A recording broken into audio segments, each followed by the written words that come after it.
Hey guys, welcome back to my channel. Thanks so much for clicking on today's video. I hope you guys are having a great Saturday afternoon. I know that I am. I was able to quickly just film this tutorial for you guys. I'm so excited to share with you.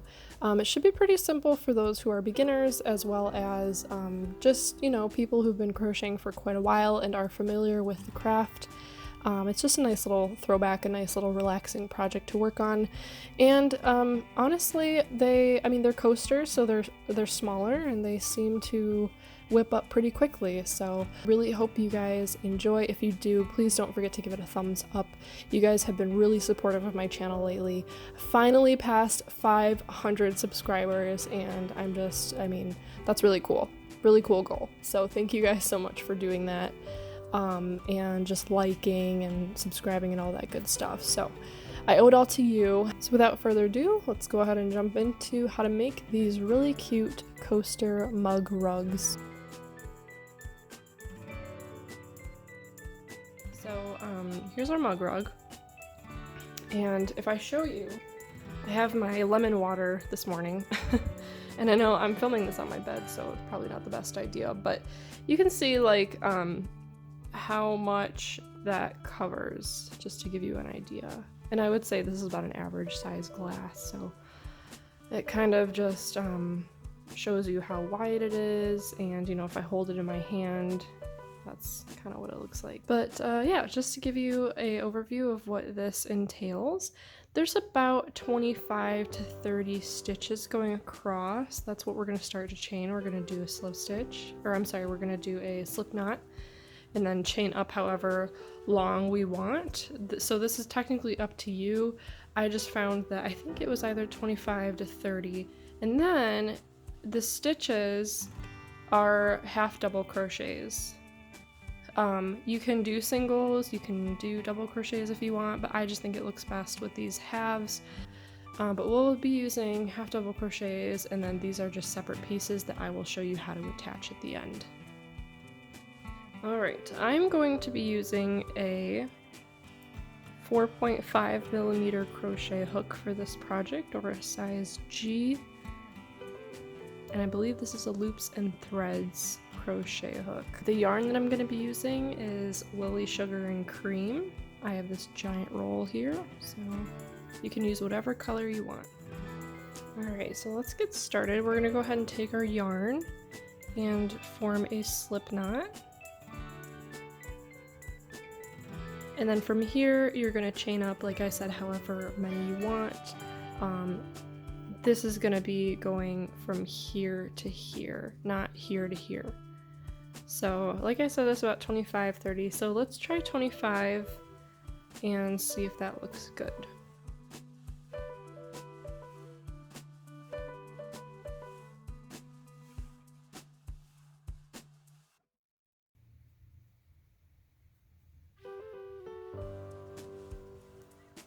Okay, here's 25 chains. I do like the length of this, so I'm just gonna hold it up to see if that's about right. Yeah, that's about right.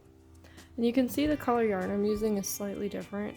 It's the same brand, but this has like blues and reds and stuff in it, and this one has, it's like that brown orange one. So I'm gonna yarn over, find that third chain, and just go into that top loop, just like that. Some people go through two. It's kind of hard the first round. I usually just snag the top and then pull through. You have 3 loops on your hook, yarn over, and pull through all 3 loops. So technically now you have these chain 2 over here, and then a half double crochet. Okay, so we're going to count how many half double crochets we create all the way down. So go into the next stitch, pull up, pull through all 3. So now we have 2 half double crochets. And we're just going to complete the row all the way down with 1 half double crochet in each chain space. Okay, so I'm toward the end here. I did 1 half double crochet in each stitch, and I'm gonna do my last one. It's kind of right below that knot.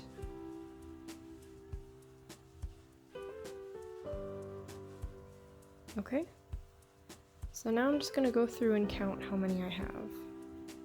So we have 1 here, 2, 3, 4, 5, 6, 7, 8, 9, 10, 11, 12, 13, 14, 15, 16, 17, 18, 19, 20, 21, 22, and 23, which makes sense because we chained 25 at first, and then if you remember, we went in the third chain, so that's where that 2 went.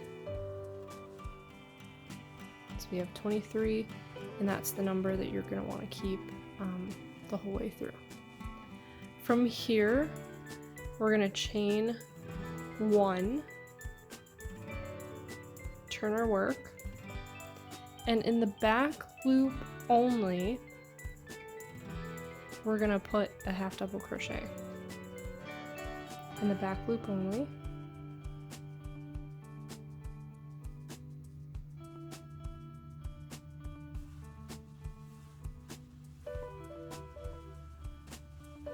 Okay, and that's our first half double.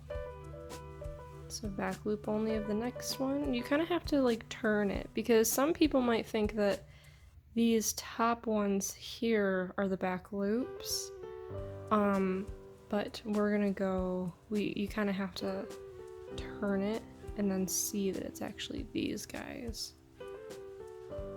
Okay, so we're gonna do 1 half double crochet in the back loop. And that's our second half double. And we're basically just going to repeat that all the way down. Alright, so I just got to the end of that next row, and you can already see that ridge that we're creating.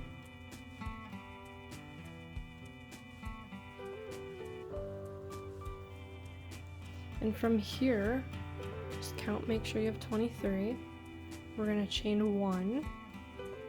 Turn our work, and then do the same thing we did previously. Place a half double crochet in the back loop only, all the way across.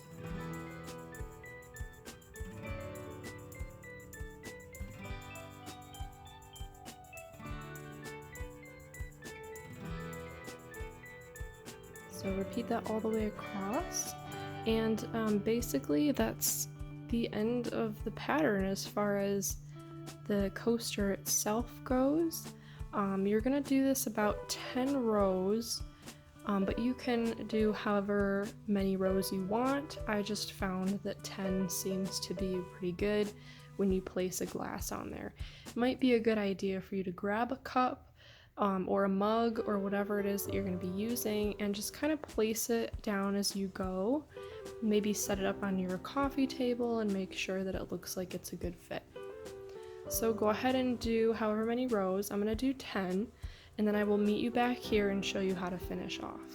Alright guys, well, I will say one thing. I just finished, and as you can see, it's a little gappy. You can see kind of how loose it is, like it's see-through. This one I showed you originally isn't so much like that. And I think, that just has to do with how tight you're making your stitches, as well as what size crochet hook you have. So this one, I must have used a tighter hook for this. I don't know what the recommended yarn is for Sugar and Cream. It's usually around this size anyway. But just something to keep in mind, if you want tighter stitches, just use a smaller crochet hook and keep your stitches tighter. But anyway, so I just finished all my rows, and because I actually only have 9 rows instead of 10, and that's just because of how loose I realized it was getting. It's about the same width as this one, so I just wanted to stop. And that's fine, you can stop wherever you want, but let me show you how to finish this off. So here's the area that I ended. Make sure you have 23 before you end, and just going to clip it. These scissors really suck, guys. They're the folding ones. I've had them for years. They're really cool, actually. They fold up like that. And then, you know, they're just easy to travel with. But I've just had them for so many years that they're really just dull now and don't cut anything without, you know, me really going at it for a couple times. But anyway, so here we are, we finished it off. And how I always finish my projects is I just kind of put my fingers through there and I pull up that loop and just pull it tight.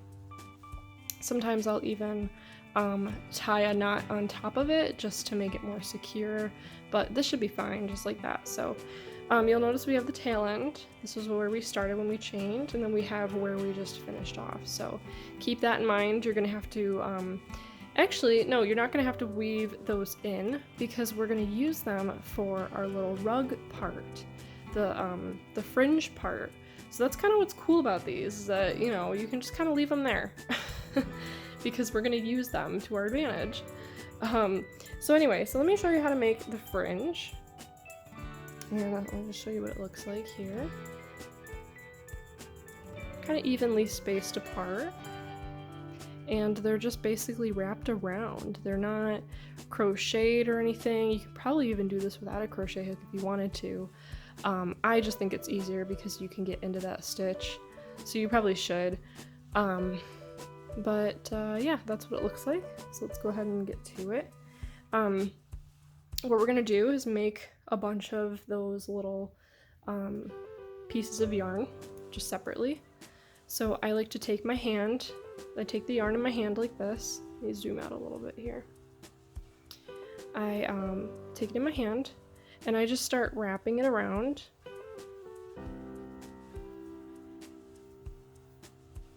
And you want to do this a generous amount. I'm not counting and I don't remember how many it was before, but you basically just want to keep doing this until you might have to go back and continue doing this if you realize you don't have as many as you need. But just keep going a little bit and see where it brings you. So let's stop there for now. I'm gonna finish off. And here we have a loop. I have a sharper pair of scissors just because this guy is not going to cut through all the way. So what we want to do is go in that loop and cut them just like that. So this is the length that we're working with. And each fringe is just one piece of yarn.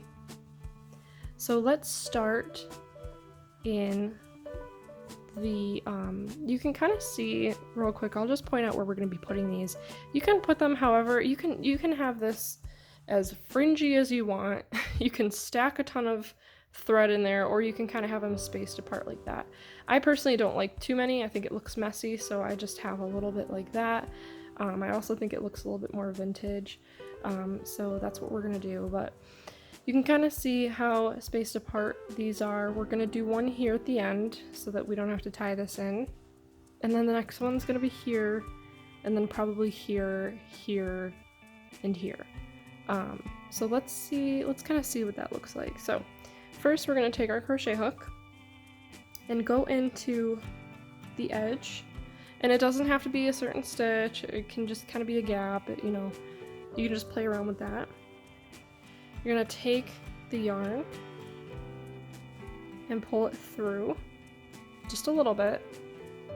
So you can see the two ends on this side. You have a loop. And on the end, because we have this third piece, I'm gonna go in my two fingers and grab all three strands and pull it through the loop.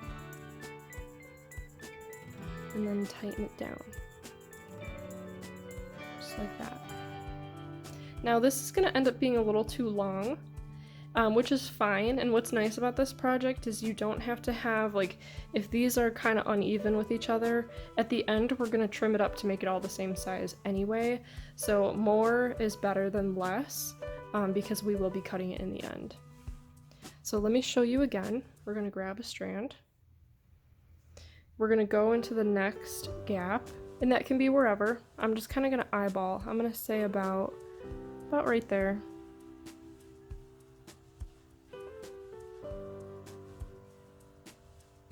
Yeah, about right there. Just wanted to make sure. Take our string and pull it through just a little bit. Take the hook out and kind of grab those two through the loop and pull. And if you want this to be thicker, you can, you know, use 2 or 3 strands. Just remember it'll be doubled. So, and I don't remember, I think with this one, yeah, these are just 2, which means that's 1 strand. So it's really up to you. Lots of flexibility here. And you can also put another one here if you don't like how far apart these are. So I'm going to show you just one more time. Take a strand. We're going to go, let's see, we'll go like right here. I'll just do like the obvious gaps for now, and then I might go back and fill them in. Okay, so just pull it through and pull those 2 strands through the loop. See this one here, you can see it was uneven just because the way I pulled it was uneven as well. So you can go back and, you know, we're going to be trimming this anyway. So yeah, I might go back. It looks a little gappy. I might go back and just fill in some of these. But I think it looks nicer if it's even. So just keep that in mind. So keep doing your fringe and I will meet you back here. Okay, I just finished with my fringe. I did actually go back and add some more. I just thought it was a little too gappy. But I did both sides and we have super long ends. So I'm going to show you real quick a trick that you can do. You're going to fold it in half. So we want to make these shorter. Grab a hold of your yarn.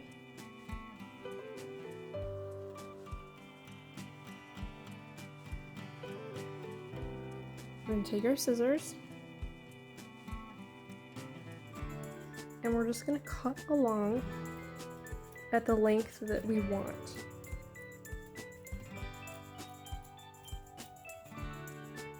Like I said, you're going to need sharper scissors for this, just so that it can really go through all the strands.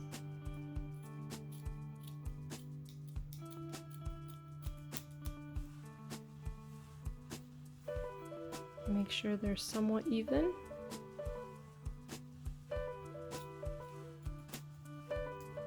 There you go. That way you don't have to do one side at a time. Both sides are even to each other. So, yep, and then just throw away your scraps or keep them for stitch markers or whatever, and there you have it. You have your mug rug. And like I said, this pattern is super flexible. There's lots of different ways you can do it. You can use different stitches. You don't even have to have a ridge. For some reason now these two look different, so I wonder if I use single crochets for this and then halves for this, but that's good though, because you can kind of see the difference. And there's so many different ways you can make these, especially with the fringe. You can do it differently. But yeah, that is my pattern. You can go ahead and use this pattern for whatever you want. This is not, I mean, it's the pattern that I came up with, but I don't have rights to this pattern, so I mean, I just think it's super generic. But you can go ahead and use this for your stuff. If you want to make these and sell them, go ahead. I don't care. But to make up for that though, you can like this video and share it and show other people how to make it. And obviously, you know, subscribe to my channel if you're not already. And if you want to see more tutorials like this, I have a ton of ideas. Thank you guys so much for watching, and have a good rest of your day.